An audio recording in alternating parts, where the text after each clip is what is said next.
امید ہمیشہ صرف اللہ سے لگا لو، یہ انسان کچھ دینے کے قابل نہیں۔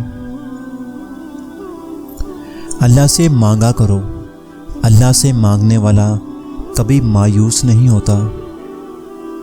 اللہ تعالیٰ نے میرے دل میں ایک بات ڈال کر مجھے بہت تسلی دی کہ وہ لوگ تیرے قابل نہیں تھے جن کو میں نے تم سے دور کیا۔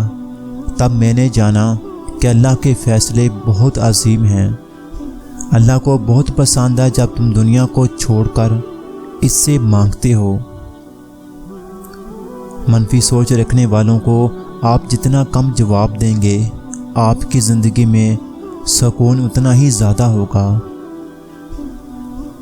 اور تمہاری تقدیر اتنی مرتبہ بدلتی ہے جتنی مرتبہ تم اللہ پاک کے آگے ہاتھ پھیلاتے رہو گے۔ جب کسی کا خلوص حد سے بڑھ جائے تو وہاں منافقت، چاپلوسی اور خوشامد کے مکانات بھی بڑھ جاتے ہیں۔ اس لیے اتحاد کا دامن ہاتھ سے نہ چھوڑنا۔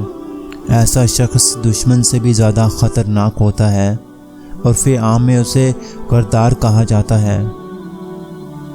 اللہ سے اس قدر قریب ہو جاؤ کہ تم دعا مانگو تو فرشتے آمین کہیں۔